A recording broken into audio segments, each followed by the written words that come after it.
Hi, fabulous, amazing, phenomenal one watching me. How are you doing today? How are you doing this morning?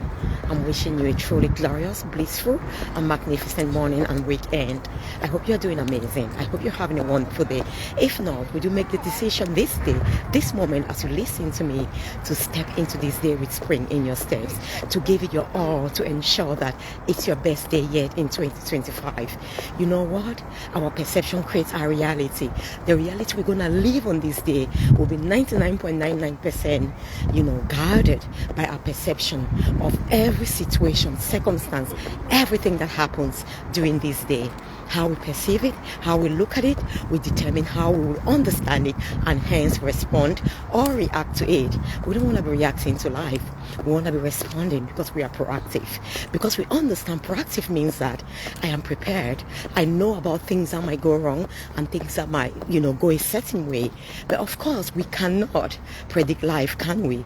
But what we can predict is change. Change is constant in life. So we are certain that the way we start this morning will not remain the same. However, we have a huge role to play on how we're going to guide this morning, this day. It's like you driving your car, okay? You determine that the direction that car is going to go into, whether you're going to stay on that road, whether you're going to take the next exit, or whatever you're going to do. And of course, due to carelessness sometimes, if we are not conscious, we are not fully present, we are distracted, or maybe you have taken some alcohol, then we might have a crash or knock the car and take it off track. So it's exactly the same thing. You are the driver of your life. I am the driver of my life.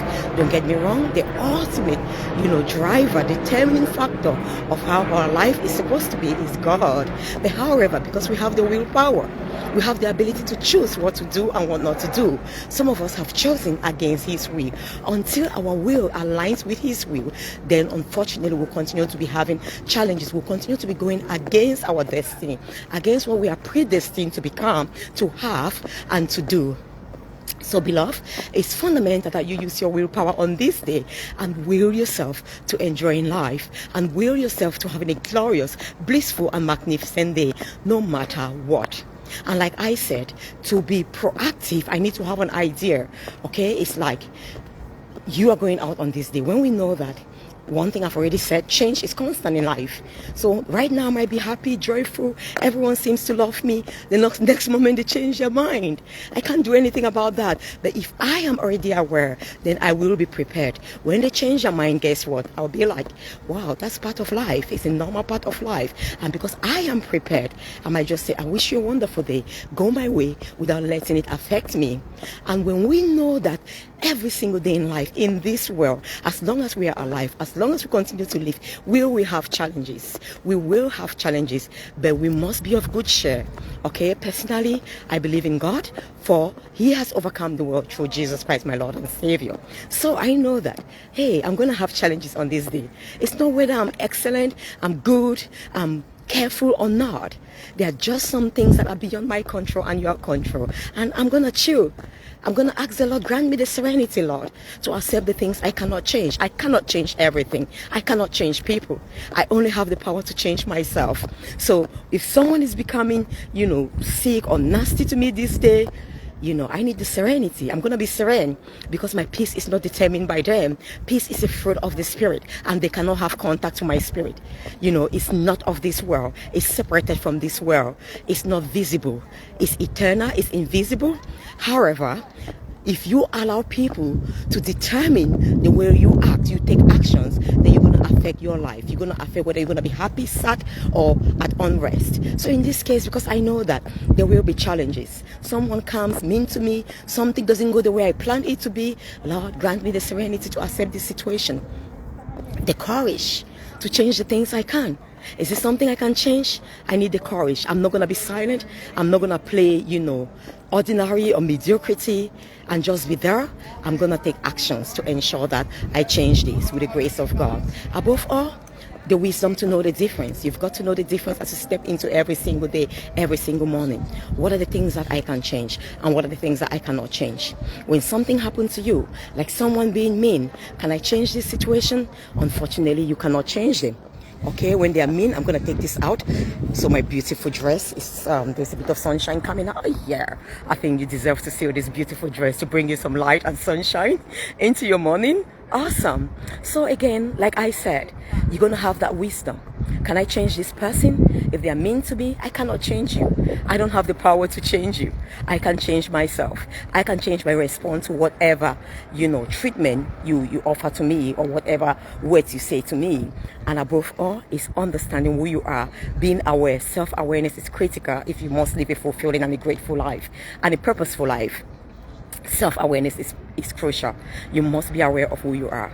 Being aware of who you are includes your purpose, so you don't waste time doing the things you were never born and placed on earth to do on this day. You can easily say no without having to think, regret. You say no, smiling, walking away, hugging people, because it's not in alignment with your plans and purposes, so you don't actually give it a second thought. Also, you can focus and effectively maximize your day because you don't have to do everything, so you become overwhelmed. You choose the things that align with your purpose, your gifts. And also, knowing yourself means you know your strengths. You know the things you are capable of doing. Like the eyes have the strength to see and not to hear. So it doesn't matter what people think about you when they put you down because they focus on your weakness. It's like someone being ignorant might say, oh, these eyes, they are not even capable of speaking. They are not capable of hearing. You are not bothered. My people perish for lack of knowledge, for ignorance. They are ignorant because they have no clue of who you are, what you can do, and what you possess, because you know your strengths. You know, and your strengths are linked to what you can do, your purpose, and the change and value you can add to the world. If someone brings you down, you don't bother. Yes, sometimes it may be genuine. You lack this, but you know that knowledge is potential power. All you need to do, if you are able of doing something but you don't yet know how to do it, you go and learn. Be teachable during the day as well. Don't take things so seriously. Somebody criticizes you, look at it, it's a constructive criticism. We must always focus on becoming our best self every single day and every single morning. Only our best we do. When you live in your full potential, you excel, you enjoy the day, you live fully, and at the end of the day you go to bed without any regrets, knowing that you have given your all and you've lived your all on this day. So beloved, these are some of the key tips I've just given you. Live your all, be your all, know who you are, be confident in who you are. Of course, knowledge bets confidence. Like I said, the more you know something, the more you're comfortable about it. So if you know yourself, you're comfortable, and nobody can put you down. Nobody made you to be who you are. Nobody gave you the strengths you have. It's your God, and He says you're beautiful and wonderfully made and destined for greatness. So you, with that knowledge, step out there and walk with springs in your steps, like I'm going to do. I'm right now in the M&S Bank Arena in Liverpool. We are about to take part on the second day of the Bret Hart Conference, a powerful conference, women conference for Christian women, and my wonderful daughters and nieces are here with me. So we're going to have an incredible day praising and worshiping the Lord, starting our day with springs in our steps, with worship, with a grateful heart, understanding that a cheerful heart works medicine in the soul. Some of you, for that depression today, for that anxiety today, all you need is a cheerful heart. You smile like I'm smiling now. You don't need people to make you smile. Joy comes from within. Joy is within the Spirit of God which dwells within you. If you tap into that joy, if you tap into the Spirit, allowing your mind to be governed by the Spirit and not by the flesh, not by what you see, what you hear, by the circumstances around you, but be governed by the Spirit. Believe me, trust me. You don't have to trust me anyway if you don't want to. It's not a problem, but that's the truth. It's not my law. It's not my principle. It's like I tell you about gravity. You're not trusting me. That's the principle of nature. When you allow your mind to be governed by your spirit, the Spirit of God that dwells in you, because your spirit is not of this world. Your spirit cannot be touched or impacted by the physical, tangible things of the world. Guess what? You're going to bring life to your body. You're going to have joy, peace, love, and all of that pouring out in abundance into your body, and you can give that wherever you go. Sending you lots of love. Remain blessed. I love you. God bless you. Thank you so very much. And yes, your wonderful, wonderful transformational doctor and friend, Dr. Sylvia Forchablikambi. God bless you.